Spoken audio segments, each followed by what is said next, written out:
Judah?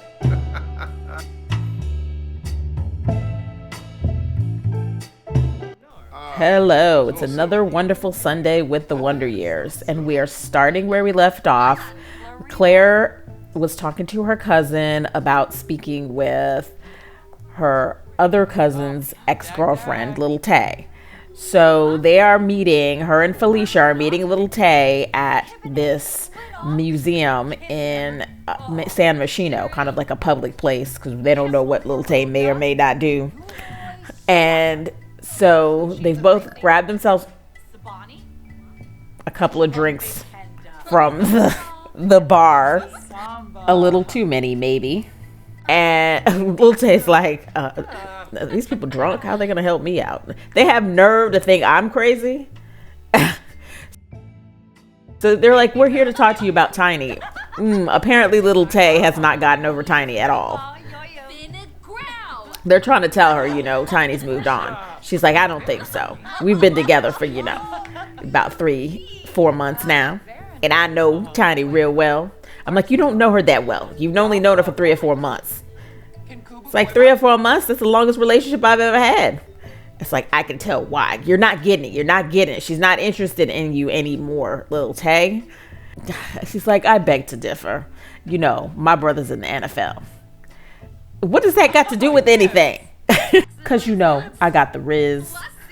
Well, Lil Tay, I'm sorry to tell you that you may have the Riz, but what you don't have is Tiny. Claire has a headache. Felicia's like, well, now I'm a licensed psychiatrist, and I'd really like to call you by your real name, your birth name, Lil Tay, which would be Lil Tay. That's what my mama named me. That's my government name. Okay, so Lil Tay, I'd like to talk to you about, your feelings towards Tiny, because I think Tiny expressed the fact that she's done with the relationship. Oh, Tiny doesn't know what she's talking about,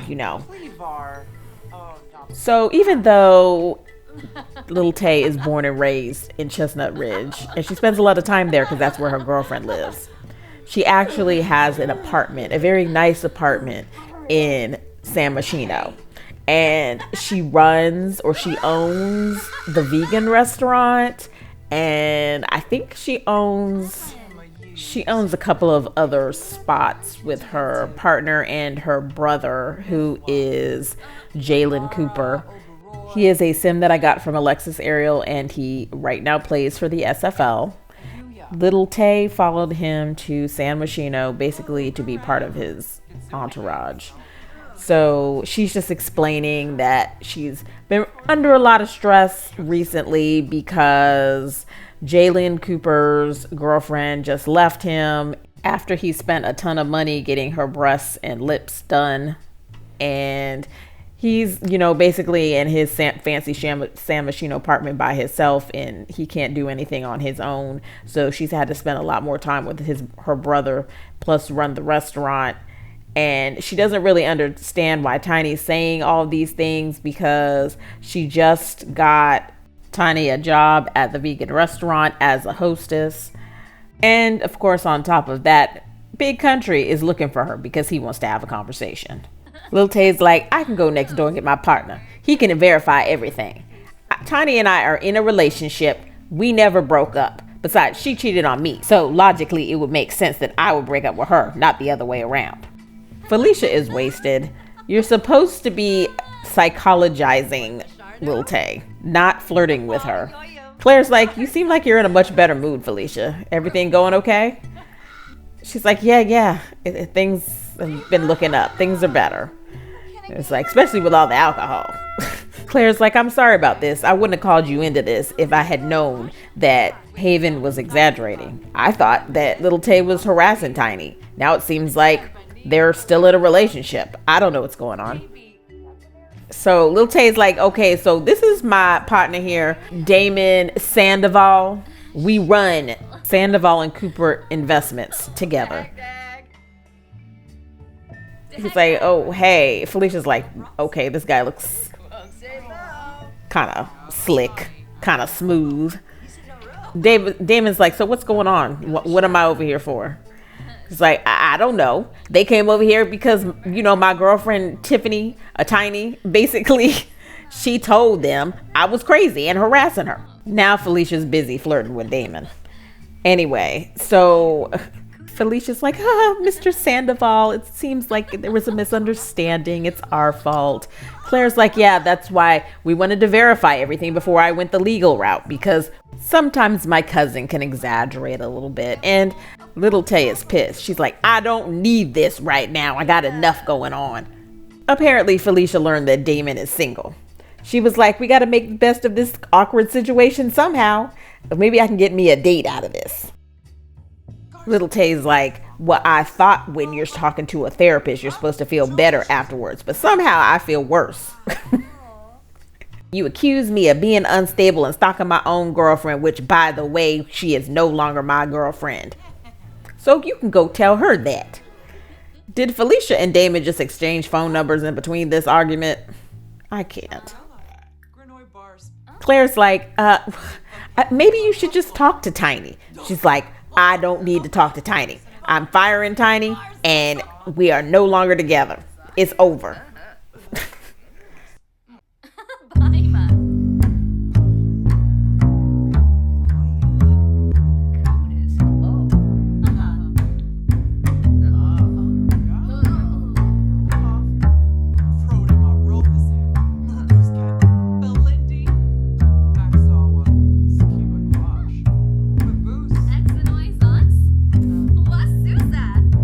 So apparently Lil Tay is being petty about the whole situation and is cock-blocking Damon by reminding him that he is still possibly married to Olivia. Felicia's like, so who's Olivia? I mean, why did you give me your phone number if you're still married? Damon's like, I'm not still married. I moved on from that a long time ago. Claire's like, okay, so why is Olivia being brought up when you're attempting to get my friend's phone number? To go on a date, I'm assuming, because Felicia deserves a date, a really nice date at a nice restaurant, very expensive. Felicia's like, well, I'd just be okay with a nice walk in the park. Well, first of all, I am divorced. We share a child who we co-parent, but we haven't been together in years. I don't know what Lil Tay is talking about. Second of all, I am the CEO of my own company, so I can take Felicia anywhere she wants to go. Third of all, my ex-wife is my high school sweetheart, the only woman I've ever slept with, and the mother of my daughter, who is now a teenager in high school. Too much information, Damon. We don't need to know all that. Felicia's like, oh, we have so much in common. My husband, who just passed away not too long ago, he was my college sweetheart. And, he's the only guy I slept with. Felicia, we don't need to know all this. I never had woohoo with anyone. Damon, you just said you had a teenage daughter. How have you never had woohoo with anyone? And you were married to your high school sweetheart. He's like, I've never had good woohoo with anyone. I mean, our sex life wasn't that great. That's how we ended up getting divorced. These people just keep on sharing. Lil Tay's like, well, I'm glad y'all are getting along so well. I hope you and Felicia have a long and happy and healthy relationship after you go on this walk through the park or whatever. And if you would excuse me, I think you have ran me out of my own house. I've got things to do.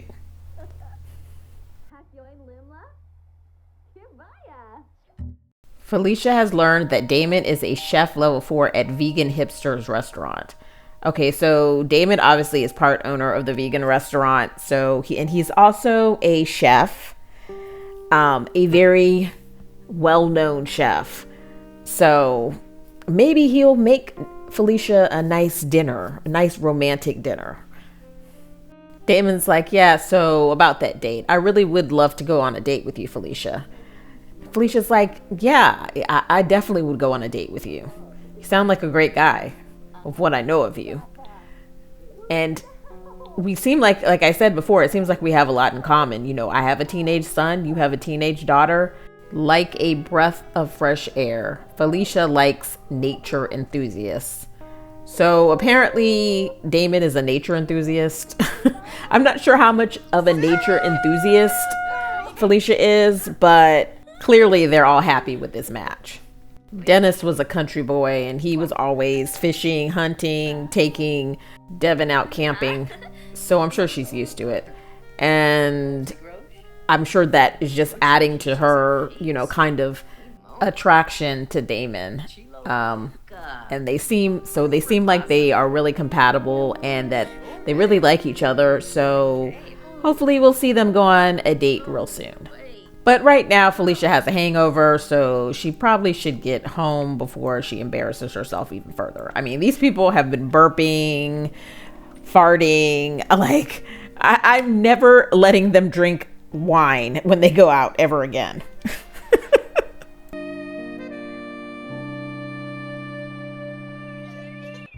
All right, so Claire is back home and Jasmine is sad for several different reasons. First of all, because she lost one of her favorite toys, and then also because it is now fall and it's too cool and it's raining for her. It's too cool and it's raining too much for her to go outside and play her sports every day. So ever since she was told that in order to not be weird, she has to do a sport, she's become obsessed with making sure she does some sort of sport every day, whether it's like ride her bike in a downpour or go outside in freezing weather to kick the soccer ball around. So her mom had to tell her, no, you cannot go outside every day. If it's inappropriate, you cannot go outside. And so now she's struggling with that. So Claire told her that she needs to write about it in her journal. Apparently, she's writing about Claire being the police and locking her up and not letting her go outside in, a actual thunderstorm. I mean, Jasmine, we go from her not being able to get off the computer to her like being obsessed with going outside even when it's inappropriate. And so now she has a cold, so we're trying to get some medicine, over-the-counter medicine for Jasmine and her cold that she got from riding her bike in a downpour. All right, so Claire decided she's ordering a pizza tonight. She is not in the mood to attempt to cook, and we already know Marco's not cooking. And it's a Saturday night and the baby's been cranky all day, as well as Jasmine's been cranky all day. So just easier to get a pizza. So apparently Jasmine took her medicine. Jasmine, get a piece of pizza. Okay, well, I guess she's taking her medicine and going to bed. So everyone is asleep except for Janae. And the reason why Janae's not asleep is because she is planning on sneaking out to go to a bonfire tonight. And she needs to look her best because Devin's probably going to be there. So she decides that she's going to borrow her mom's fancy Versace purse to kind of impress everyone when she goes out to this bonfire in the middle of the woods. Like, who takes a Versace purse in the middle of the woods other than Janae? But, Janae, what are you doing? Like, so she sneaks in and then she just stands in the room. You're going to get caught. You are the worst sneaker, Janae. Okay, finally. She walked out the room. She's in the clear, it looks like, maybe. She just needs to get out of the house. So go change your clothes and then we're going to go.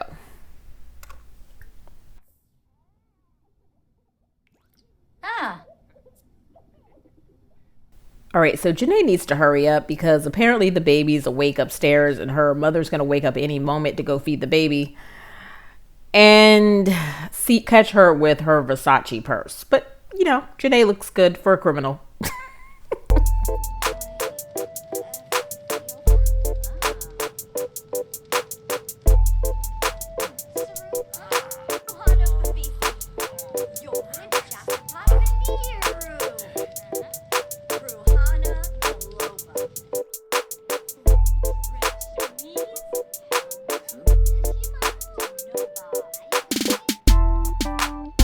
All right, so it looks like everyone made it out to the bonfire. I mean, it's freezing out there. It is freezing. So, people are trying to sit around the fire as much as possible. And the bonfire's hosted by, or supposed to be hosted by Carter, but I don't know where the heck Carter is. He's supposed to be making food. And don't ask me why he hosts a bonfire. He doesn't invite his baby mama. Probably because his mother was refusing to watch his daughter, so she had to stay home with the baby. There's Carter. Carter, would you come make the food? Anyway, Janae's just trying to catch up with Elise, and Elise is asking, oh, she's like, wow, where did you get that purse, Janae? Your parents got you a Versace purse? Janae's like, yeah, my mom got a promotion, and, you know, she got us all a Versace purses. Kira's like, really? I mean, my mom would never buy me a Versace purse. Like, you know, she might get me a Coach bag, but a Versace purse? Janae's like, yeah, my mom, you know, she was feeling like I was being really responsible lately, you know, and trying to reward me. So, you know, and it looks good on me, right? Kira and Elise are like, yeah, you look great. She's like, thank you. I mean, Janae didn't even wear a jacket. So she's probably going to freeze to death trying to show off her purse. Her mom's purse.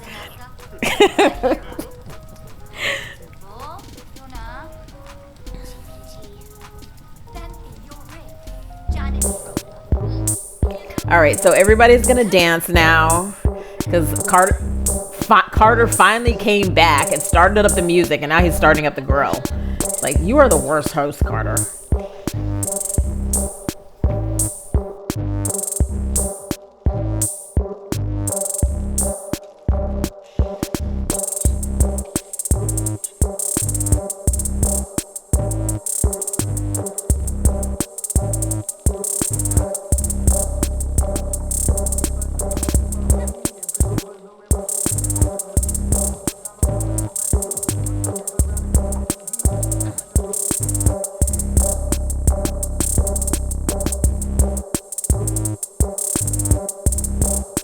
Don't ask me why Marcella and Emilio went off to go swimming. It's freezing out there. And now they're over there bumping and grinding.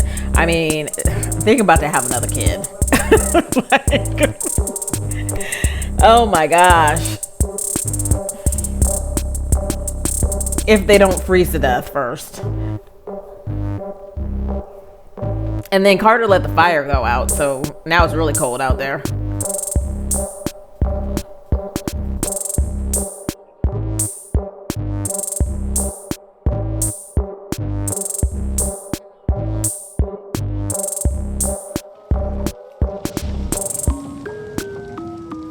Surprise, surprise. Janae and Devin managed to find each other. I mean, I think they're serving alcohol out there, so they may be a little buzzed, and that's why they have decided that they're going to join Emilio and Marcella.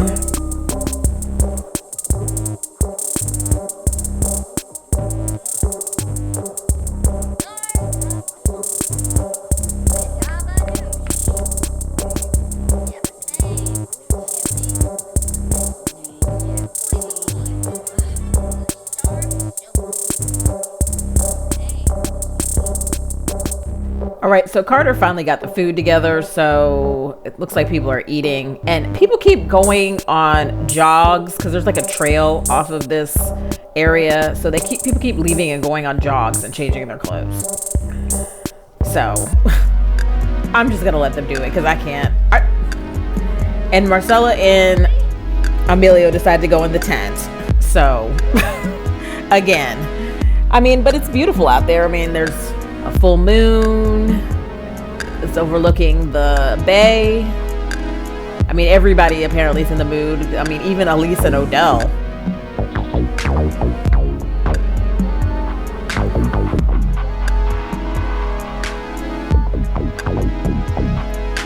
I mean, where did Ghost is just standing there by himself? What happened to what's her name? Susanna. I don't know. He's too busy smoking.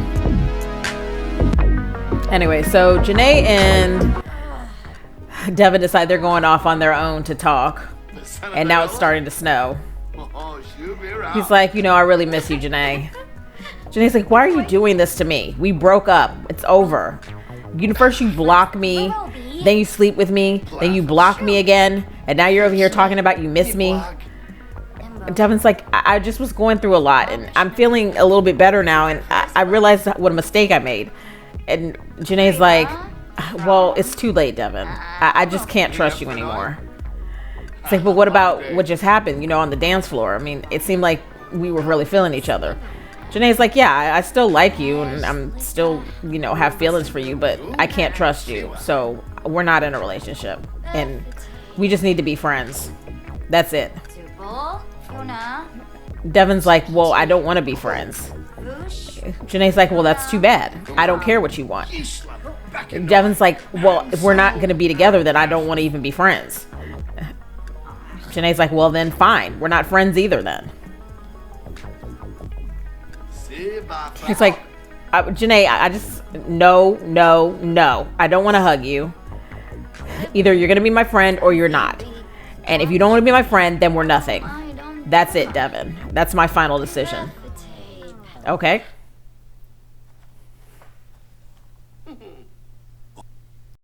What a dork. Devin's like, yeah, sounds great. I agree. You were perfect.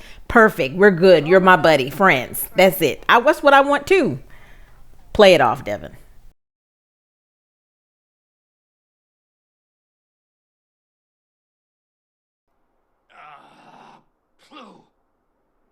All right, so Janae was feeling really sad about that conversation, but she's feeling even worse now that she realizes, where is her mom's purse? Her mom's purse is missing. Yeah. So she starts to look around.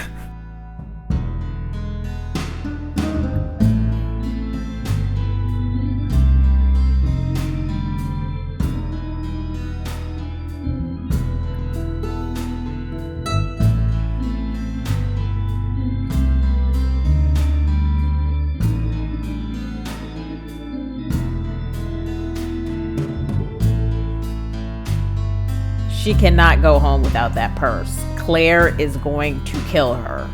Like, literally. I mean, she's going to be dead. I mean, she's only 16. And after this night, her 17th birthday will never come.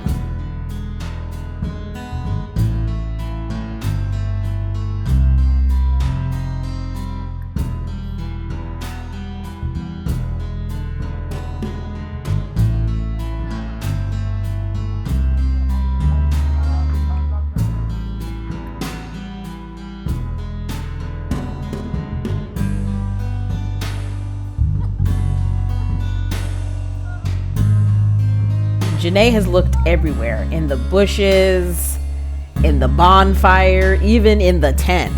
And she's starting to break down now because she knows she's going to have to go home without that purse. Her mom is going to kill her.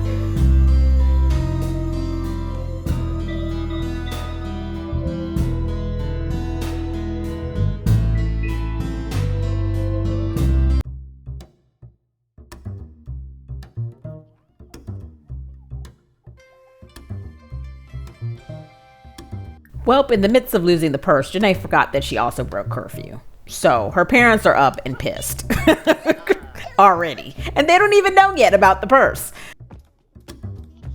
Claire's like, where have you been, then, lady? You were supposed to be in the bed and you just leave this house. You don't tell anybody where you're going. What have you been doing? No leaving the house again for the rest of your life after this. I mean, I don't know why Claire always has to take them to the curb in order to give them punishments and yell at them. I mean, they always got to stand in the middle of the pedestrians. I don't know why. See this place right here? This is as far as you're allowed to go for the next month. Janae would complain that it's now Christmas break and she's going to have to spend the whole entire Christmas break in the house if she didn't have some even worse news for Claire. Claire, of course, is going in the house to clean because that's how she calms herself down.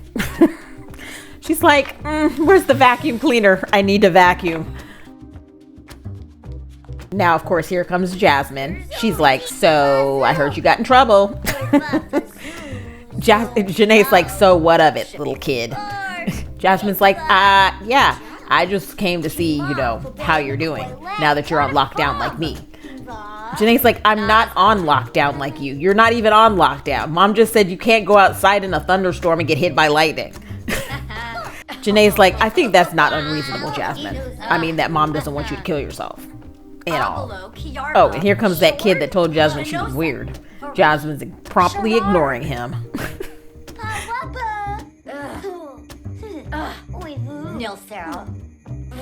Janae's like, can you stop annoying me, Jasmine? I'm just trying to, get myself together because I have something important to tell Mom.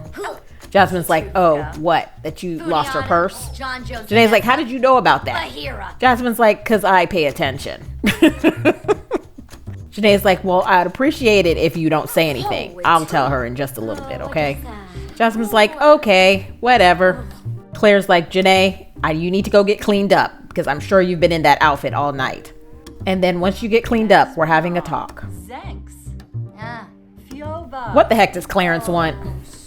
Hi, Claire. Some of the family are getting together for a family barbecue at the park this afternoon. Can you join us?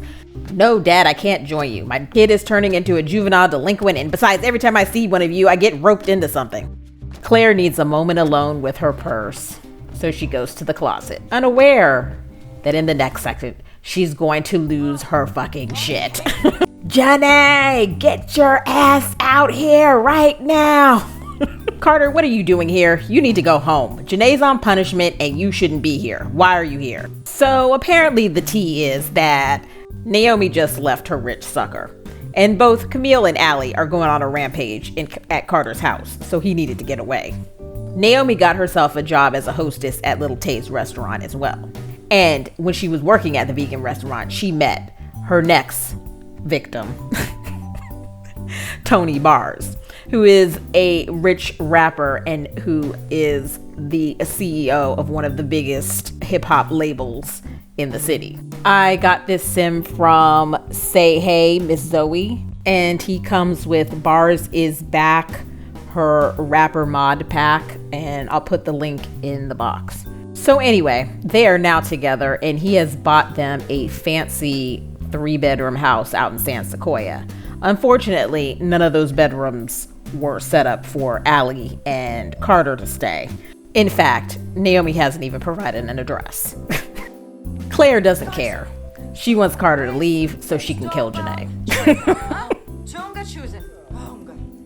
Janae's like, bye, Carter. I'll see you maybe next year sometime. Maybe. What's Janae stomping about? I mean, she's the one that snuck out the house, came back the next morning, and lost her mom's expensive purse, but she's the one stomping around. Okay. Well, Claire has something for her. Something that she was not expecting. She was expecting, maybe to lose her phone, to lose her allowance, have to stay in the house all Christmas break. Oh, but Claire has something even worse. Something Janae never saw coming, and it's about to slap her right in the face. Of course, she's losing her allowance too. So Claire explains to Janae that they have decided to take her out of Copperdale High, the local public school, and put her back in the private school that she went to before she went to Copperdale High. Now, one of the main reasons why her parents decided to take her out of the private school is because she was having such a hard time socially there. Most of the kids that go to this school live in Brindleton Bay. They live in Windenburg. They're really rich. I mean, even Kiara, who lives in Copperdale, her family's is really rich. And even though Janae's parents are professionals and they can afford to send her to the private school, technically they live in Oasis Springs, which is actually the hood. So, I mean, their house is like, it's like a decent sized house. It's, maybe like an upper or a middle class house, but they live in the hood. So she was one of the kids that got bused there. She was lumped in with like the scholarship kids. And because Janae is a little socially awkward anyway, nobody really liked her. Especially the boys. They did not like her. And Janae's relatively popular at Copperdale High, particularly being Marcella's best friend. And so, I mean, this next year was going to be her senior year. She already had freshman boys following after her with their tongues wagging. And now her mom has ruined everything by sending her back to the gates of hell, aka Halford Hall. Margot's not so sure this is a good idea, but Claire's like, no, we have to do it. She's getting in way too much trouble. And Marco's like, well, it kind of seems like, teenage trouble. And I mean, it would be very hard as a teenager to be sent to another school in your senior year. Claire's like, she'll be okay. I think this is best. Janae's so upset that now she's the one standing out in the downpour, and she still has not changed her clothes from the party, so she is really smelling. She can't believe her mom is ruining her life like this. Like, she didn't have it hard enough with what happened with Devin, and now this. Parents just never understand.